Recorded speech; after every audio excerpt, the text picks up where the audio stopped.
What is up, everyone? It is currently 35, approaching 40 degrees outside, which means it is boiling hot, which can only mean one thing. Christmas is rapidly approaching. Yeah, in Australia, we have Christmas at the start of summer, so Christmas gets really bloody hot for us. And I thought it would be fun to celebrate Christmas by reviewing quite possibly the most anticipated movie of the year. Spider-Man: No Way Home. Now, before I say a word about this movie, I want to reassure you that the first half of this video will contain absolutely no spoilers whatsoever.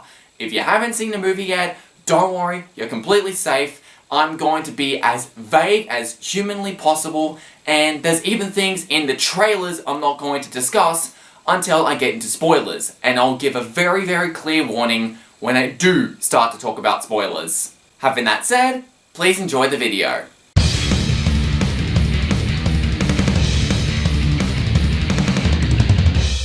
Spider-Man: No Way Home was just released in cinemas no more than about a week ago, so it's out in theaters now.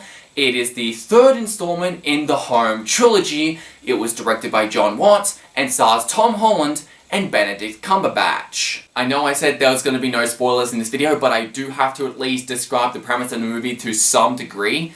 So, trying to keep the summary as vague as I can, Spider-Man's identity has just been revealed to the public, which means everyone now knows that Peter Parker is Spider-Man. Everyone. With his identity out in the open, the life of him and everyone he cares about is completely uprooted. In an attempt to fix the damage, he turns to Doctor Strange for help, who agrees to cast a spell to make the world forget that Peter Parker is Spider-Man, but everything goes wrong. And that's all I'm going to say about the movie for now, which is far less than the incredibly spoiler-heavy marketing for this movie. Yeah, I'm going to go on a side tangent a little bit and just complain about the marketing for this movie, because the marketing for Spider-Man: No Way Home was absolutely abysmal. I'm one of those people where if I'm really excited for a movie, I'd like to know nothing about it outside of the title. And the marketing for movies like Spider-Man: No Way Home is exactly why. A lot of people have been complaining about the marketing of the movie and complaining that the trailers didn't reveal enough. However, I'm of the complete opposite opinion. I think the marketing revealed way too much. Because there are some things about this movie that I really would have liked to have not known about going into the movie that I did, because it was all over the marketing. This is coming from someone who was trying to actively avoid the trailers. Because personally, I like to watch these big moments in movies unfold, not knowing it's coming, and be blown away by it, than reading that it's going to happen on Twitter 3 months prior. Which is exactly why there are things in the trailer that I'm not going to talk about until I get to the spoiler section of this video. That is the end of my little rant about this movie's abysmal marketing. Now, when it comes to my thoughts on the previous Spider-Man movies, you should know that I do like and enjoy every single Spider-Man movie that has been previously released. When I did my ranking of the Spider-Man movies, even the movies that were at the bottom of the list were movies that I do enjoy to some extent. There isn't a Spider-Man movie that I flat out hated. And opinions that I talked about the previous movies in my Spider-Man ranking videos are opinions that I still hold to this day. The only thing I would have changed about that video is where I put Far From Home. I really liked Spider-Man: Far From Home, but there is one glaring issue with the writing of the movie that I did not notice when I was making that video. And it's, for me, bad enough to put it down one spot. And that is the fact that Peter was way too passive of a character. In Far From Home, Peter doesn't really move the plot forward. The plot happens and he reacts to it. And the only times when he does contribute to the plot, he is actively exacerbating the problem. He doesn't really start moving the plot forward until the very end of the movie. This just felt like a huge step backwards, considering he had a lot more initiative in Spider-Man: Homecoming. This is the main reason I drop it down one spot and I would put it below the original Sam Raimi Spider-Man movie. However, I do not regret putting Homecoming in the middle of the list. If anything, there are times where I've considered putting it below Spider-Man 3. And the main reason why, and I talked about this in the ranking video itself, it just feels very manufactured. It feels very artificial, and a lot of that has to do with the fact that it just feels like a product of the MCU. A lot of the time, Homecoming just feels like a very generic MCU movie than it feels like a Spider-Man movie. Far From Home has the same problem to an extent, but it's definitely toned down and it's not nearly as bad. And Spider-Man No Way Home, I am proud to say, is the best movie in the Home trilogy.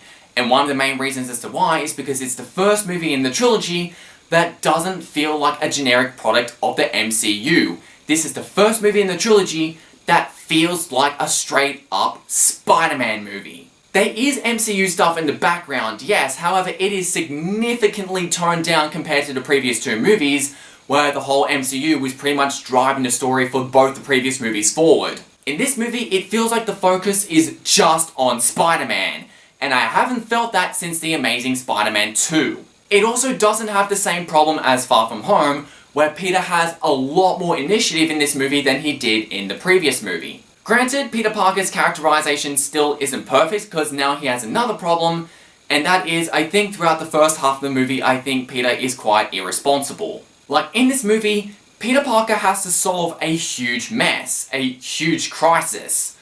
Unfortunately, it's a problem that he's trying to fix that he directly caused. He's trying to solve a problem that was entirely his fault. And there were certain choices that he made in the movie that I didn't really initially agree with. However, this could easily be twisted into a positive, considering this is another movie where he's trying to learn about responsibility. One thing I like about the Tom Holland movies is that the one quintessential line about Spider-Man that defined him as a character is, with great power comes great responsibility. And even though we never directly hear that line in these movies, in every single Tom Holland movie he is learning a lesson that falls into that in some way, shape or form. In Homecoming, he's learning not to bite off more than he can chew and not go foolishly plunging himself into danger, and he just needs to understand what he is capable of, but also be responsible and know that he does have limitations and he's not invincible. In Far From Home, he's learning the exact opposite, where he's learning that he has the responsibility to be Spider-Man even when he really doesn't feel like it. And in No Way Home, this is essentially the movie where he learns what it truly means to be Spider-Man. Ned is once again back, and there really isn't anything I can say about Ned that I haven't said in my previous videos about these movies. I absolutely love this guy. This is by far my favorite best friend that Peter has had in any of the previous Spider-Man movies. I just love Ned. Let's talk about MJ though, because if you saw my Spider-Man ranking video, you would know that I absolutely loved MJ. And the reason why, spoilers for Spider-Man Far From Home, but in Far From Home, she finds out that Peter Parker is Spider-Man, and she does this with her own intelligence and being incredibly smart, connecting some very obvious dots. Because as a kid, I've always been baffled on why people never ever seem to notice that Peter Parker and Spider-Man were never ever seen together at the same time. And the only two characters I know of who were smart enough to figure out that Peter Parker is Spider-Man or the character is another superhero just by connecting these very obvious dots is Lois Lane from Superman 2 and MJ from Spider-Man Far From Home. She's observant, connecting the dots that Peter's constantly disappearing, and then Spider-Man shows up, Spider-Man disappears, and then suddenly Peter spontaneously comes back. It's kind of obvious. And so I got really excited when she finally figured that out. They genuinely cared for one another, and her knowing that Peter Parker is Spider-Man strengthened that relationship. And I loved that they didn't pull a Superman 2 and pull that stupid amnesia thing at the very end of the movie, completely undoing all of that character development. I was so glad that Far From Home didn't do that. And Spider-Man No Way Home continues that relationship. It continues to build on it, and the relationship between Peter and MJ is even better here than it was in Far From Home. They get to be completely honest with each other. I just absolutely love the romance between these two characters. Let's talk about the action, because the action, I think, is something that John Watts has been improving with each corresponding movie in this trilogy. The action in Spider-Man Homecoming, I just felt was really weak. The action in Spider-Man Homecoming just didn't blow me away, and I just didn't feel like it had that intensity that it was looking for. Far From Home definitely fixed that problem. There was a bigger sense of urgency, and it was a visual spectacle. I loved what they did with Mysterio. And the action for No Way Home is even better. In terms of action alone, No Way Home is also the best in the trilogy. The best action sequences in all of Spider-Man history? Absolutely not. I have yet to find a single sequence that tops the train fight from Spider-Man 2. But they are the best Spider-Man action sequences that we've seen in a while. I also do like how this movie is slightly darker than the previous movies. Peter is a lot more mature in this movie than he is in the first two. This feels like the first movie in the franchise where he's stopped really being a Spider boy or stops being a teenager, and this is the movie where he truly becomes Spider-Man. Right down to Tom Holland's performance, this is by far his best performance of the character. Ultimately, I had an absolute blast with this movie. I kind of loved No Way Home, even though it did have a couple of issues. There's Peter's characterization that I mentioned earlier, and I have two other major flaws with the movie: the pacing and the tone. The tone, it's the same problem as previous Marvel movies and even the Star Wars sequel trilogy, and that is having comedy at times that just felt inappropriate. Spider-Man No Way Home wastes no time, and it starts with a much more serious tone and a lot more intensity than the previous movies. And then, oh no, we're gonna start making jokes, and it immediately takes away from the seriousness of the situation. Even when the jokes landed, it just felt ill-timed. I do wish the movie committed to having a more serious tone and having comedy a little bit less frequent than the previous movies. It wasn't terrible, it's not as bad as, say, the truck scene from The Amazing Spider-Man 2, however there were still the occasional ill-timed joke. The other issue I had with the movie is the pacing. The movie felt really slow at times, especially at the beginning of the movie. It's weird because this movie is 2.5 hours long, and Avengers Endgame is 3 hours long. And yet somehow this movie felt longer than Avengers Endgame. And that's because there were a couple of points throughout the movie where I was thinking, okay, the pacing, yeah, we can pick things up a little bit. But despite those problems, I had an absolute blast with No Way Home. It's by far the best of the trilogy. I absolutely love this movie. If I was to update my ranking video, I would probably put it just below Spider-Man 2 as my second favourite Spider-Man movie. But I've only seen the movie once, and it was just a week ago, so I could be saying that out of recency bias. So that could easily change in the future. But as for now, it's my second favourite Spider-Man movie. And now we're going into spoiler territory, so if you have not seen Spider-Man No Way Home yet, this is your warning. Because there's quite a few things that happen in this movie that are major spoilers, and I really want to talk about them. So if you haven't seen the movie yet, I implore you to leave this video and don't watch the rest of the video until you've seen the movie. And for those who have seen this movie, and for those who just don't care, let's talk about spoilers. The first one I kind of want to talk about is Doctor Strange, and how he's surprisingly not in the movie very much. And honestly, that's something I was kind of relieved to see. Like I said earlier, I don't like how the previous Spider-Man movies felt more like MCU movies than they felt like Spider-Man movies. In Homecoming, a lot of that has to do with the fact that Tony Stark drove most of the plot of the movie forward. Even when he wasn't physically in the movie, pretty much the entire plot revolved around Peter Parker trying to do something behind Tony's back, and how much Tony's opinion means to him, and trying to prove Tony wrong, and how it's just driving Peter's entire motivation forward. And in Far From Home, even though he's not physically in it, people just do not stop talking about him.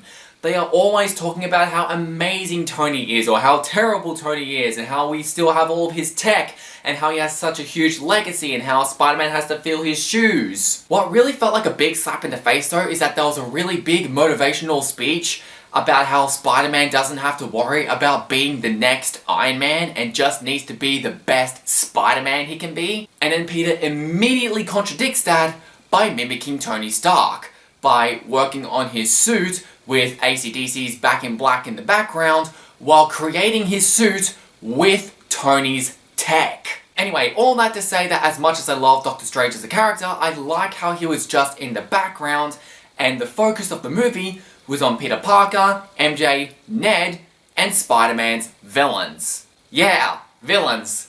That's right, yeah, let's talk about them. This is what I was alluding to earlier about knowing things about the movie that I really didn't want to know going in, because the villains for this movie were all over the marketing. Do you guys have any idea how hard it was to find an image of Spider-Man No Way Home and posters for the movie for this video and the thumbnail that didn't have Doc Ock's tentacles in it, it was harder than it had any right to be. I wouldn't have had as much of a problem with it if we just thought that, oh, we're getting another Doc Ock that's just kind of this movie's interpretation of Doc Ock.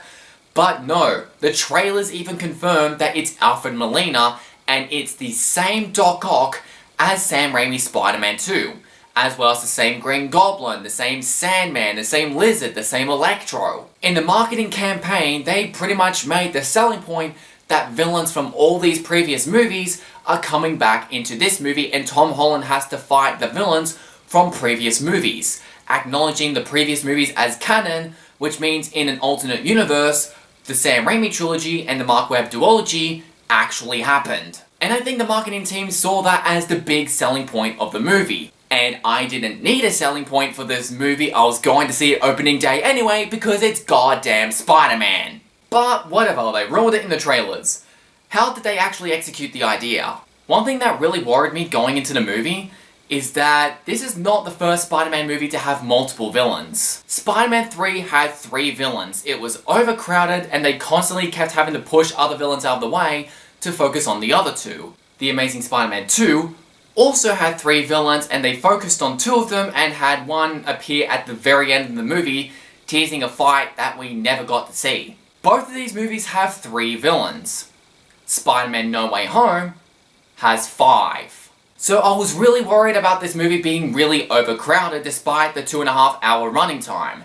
And I was really relieved that I feel like they were all really well balanced. I mean, some got the spotlight more than others. However, I think it was really well handled. And the main reason as to why is because they're using villains that have already been in previous movies. And so they're not establishing or building characters because we already know these characters. We know who these villains are. And so their dialogue is just adding to what we already know about them. But what I was really nervous about was having Alfred Molina coming back as Doc Ock would undermine the gravity of the sacrifice that he has at the end of Spider-Man 2. And I'm really happy with how they handled it. They addressed it, and they had answers for it that I was quite happy with. I like the idea that when he comes into Tom Holland's dimension, the tentacles have taken over him again, which means he's completely forgotten everything from choking Spider-Man to drowning himself at the end of the movie. All of that he has no recollection of because he was regular Otto Octavius around that point, and he only remembers what he was like as Doc Ock. And then he obtains those memories again when Tom Holland repairs the inhibitor chip that was fried in Spider-Man 2. And what I really loved is that once Tom Holland does repair the inhibitor chip, he stays as Otto Octavius. He stays as the good guy for the rest of the movie. When he comes in the climax, he's not there to take Spider-Man down, he's actually there to help him because he's Octavius, not Doc Ock. At the end of No Way Home, he's the same guy that we know and loved from the beginning of Spider-Man 2 before the accident in the lab. And that's what I love, they maintained that continuity for every single villain. Like how when Sandman shows up, he's initially a good guy because he and Peter ended Spider-Man 3 on good terms. However, when he realizes that this is Tom Holland's Spider-Man and he's not the same guy that he kind of made up with in Spider-Man 3, and when he sees certain things unfolding like what Doctor Strange is doing, he loses that trust and he goes back to being a villain because he's scared for his life. I honestly thought Sandman was more interesting here than he was in Spider-Man 3. And Jamie Foxx as Electro. This was a casting choice I was really excited to see. Because if you saw my video on me ranking the Spider-Man movies, you would know that I thought Electro had a lot of potential because he was played by Jamie Foxx, but I just didn't really like the performance very well, mostly because of how his character was written. And the writers of No Way Home knew what worked and saw the potential in Jamie Foxx as Electro, and they got rid of the things about Max Dillon that didn't work in The Amazing Spider-Man 2. Jamie Foxx as Electro in this movie is pretty much what Electro should have been in The Amazing Spider-Man 2. However, let's talk about who really stole the show in the movie: William Dafoe as the Green Goblin. Now, I really liked his performance in the original Spider-Man movie. He was great as the Green Goblin, and he is so much better here. In the original Spider-Man movie, William Dafoe was just an absolute riot to watch. But in this movie, he's genuinely terrifying. The people who made this movie were listening to all the fans who were complaining that the Green Goblin's mask looked absolutely ridiculous, So it shows up at the start of the movie, but they do quickly get rid of it, and they just go, screw it, let's just have a Green Goblin without the mask. And it somehow completely worked. And then the penny drops when he kills Aunt May. This was a plot point I did not see coming. There were characters I were expecting to die. I was honestly kind of expecting MJ to die in the movie, because they spent the whole movie setting up about how they were talking about, how we'll always love each other, we'll always be together, we have such a bright future together.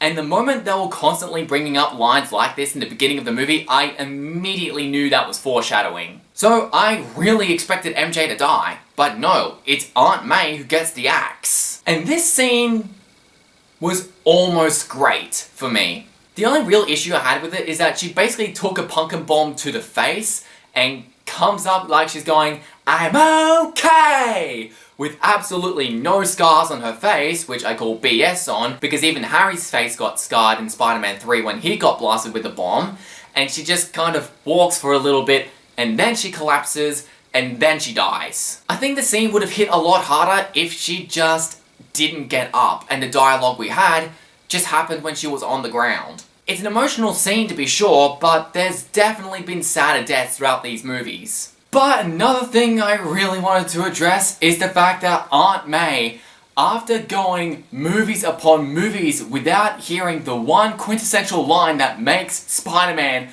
Spider-Man, Aunt May finally says the line. With great power comes great responsibility. I got goosebumps because I was always frustrated that movies from The Amazing Spider-Man onward never had that line in the movie. And so to have No Way Home finally bring it back gave me a sense of peace. Oh yeah, and Daredevil's in this movie.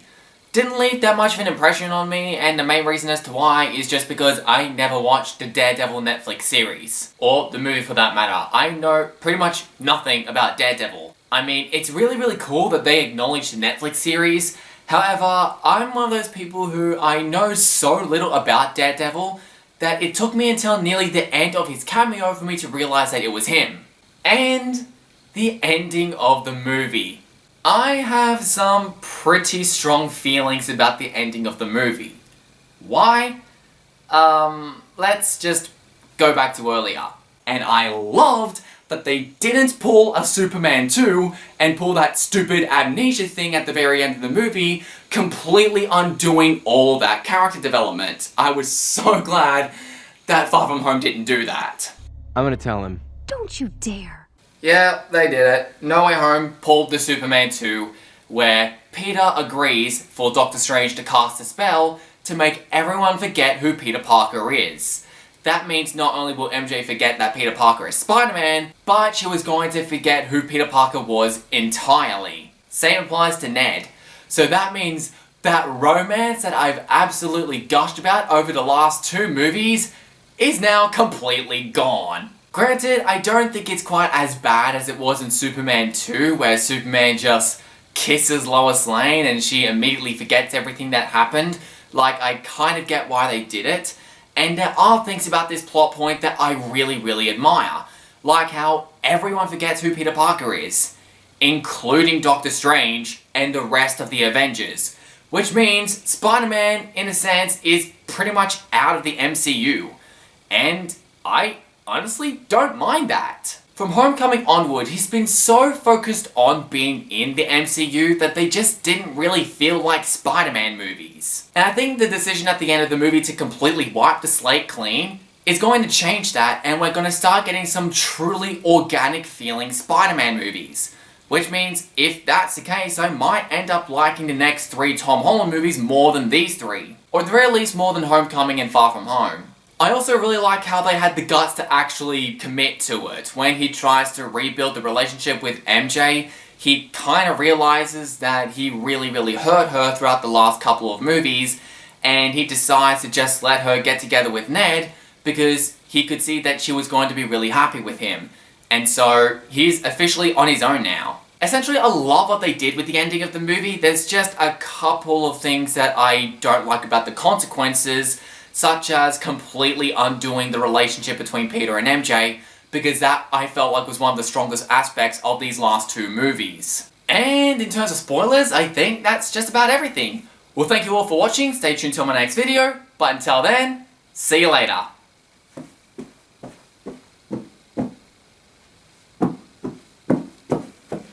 Okay, yeah, I should probably talk about the big one. Yeah, I'm gonna talk about it, so here it is. The big one. The one major spoiler that everyone, including myself, have gone completely nuts over.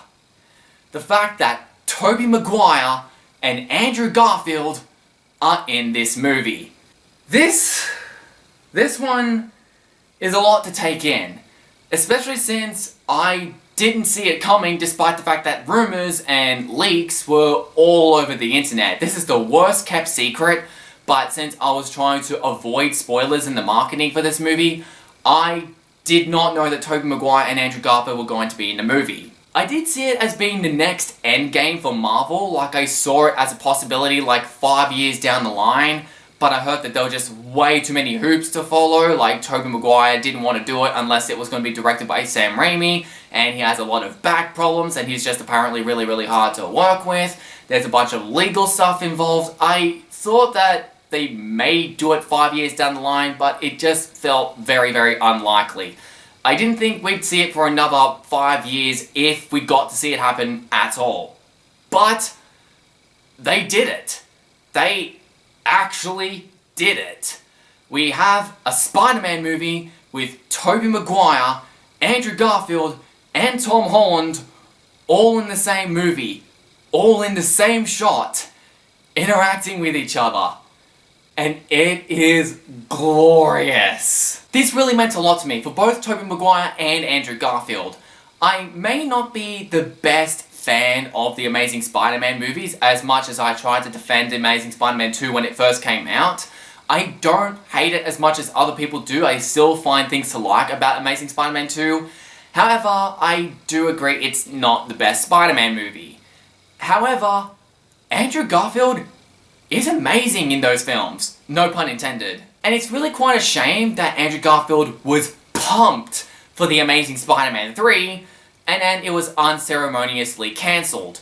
Very similar story for Spider-Man 4, which was confirmed, but also never ended up happening. So this movie provided a really strong sense of closure for both Tobey Maguire and Andrew Garfield in ways I didn't realise I really needed. And yes, this movie is full of fan service moments that made me want to squeal like a little girl. This movie just had me ecstatic for the entire third act of the movie.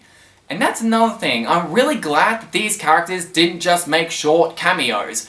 They are in the movie for a very large chunk of the film. They're in it for a good hour or so. It may not have been that long, but to me it felt like they got around the equivalent of an hour of screen time. And it's full of moments that I absolutely loved, like Tom Holland and Andrew Garfield absolutely losing it over Tobey Maguire's organic web shooters. Or Tobey Maguire also dropping the "with great power comes great responsibility" line, which I think would have been more powerful if he was the one to tell that to Tom Holland for the first time than if it was said by Aunt May. And the three of them work really well off of each other. They have a really great sense of camaraderie, and while we all love them in their own individual movies, it's kind of astonishing how well they truly do bounce off each other. And Andrew Garfield just absolutely killed it in this role. It really goes to show that with good writing, he's amazing in this role. And a lot of people, myself included, have developed an even deeper appreciation for Andrew Garfield as Spider-Man,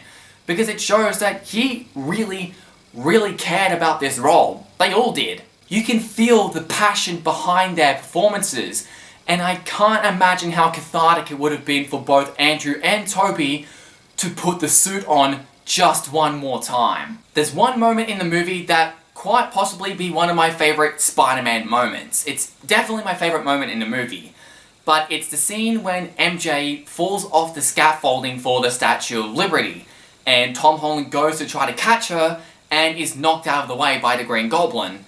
And so Andrew Garfield is the one who has to jump off the scaffolding to save her. In a scene that's very very reminiscent to the scene when Gwen Stacy died in The Amazing Spider-Man 2. In The Amazing Spider-Man 2, he tried to save Gwen Stacy, but he was just ever so slightly too late, and she died. And he did not make the same mistake this time, and this time he did it right. He saved MJ in a scene that must have been very, very triggering for Andrew's Peter Parker. And I almost shed a tear when Andrew saves MJ, and MJ looks at Andrew and asks him if he's okay. And crying, Andrew just nods. And I can't imagine how triggering it would have been for him to relive that, but also how cathartic it would have been considering he was able to prevent Tom from losing MJ the way that he lost Gwen Stacy, and then Tom lost her anyway. There's a lot you can pick apart about this movie. You can say that it's not a great movie, you could say that it has too much fan service, and you could say that it has some seriously major plot holes. Like, if all of these villains now survive the ending of their corresponding movies, then how does that affect the timeline? If Norman Osborn survives, then how does that affect the ending of Spider-Man and the rest of Spider-Man 2 and 3? If Doc Ock survives, how does that affect Spider-Man 3, so on and so forth? How do they survive? You could argue that maybe Andrew Garfield and Tobey Maguire get too much screen time and it really causes the pacing of the third act to kind of drag a little. Spider-Man No Way Home is one of those movies where I just don't like criticizing it because it feels ungrateful. It feels like I'm taking this movie for granted, and I just want to cherish this movie because I'm just glad this movie exists. I'm just amazed that we have a movie where we get to see Tobey Maguire, Andrew Garfield, and Tom Holland all in the same movie. And I cannot show enough appreciation for that. And so, unlike most movies I watch, for any problem I can throw at it, I just could not care less.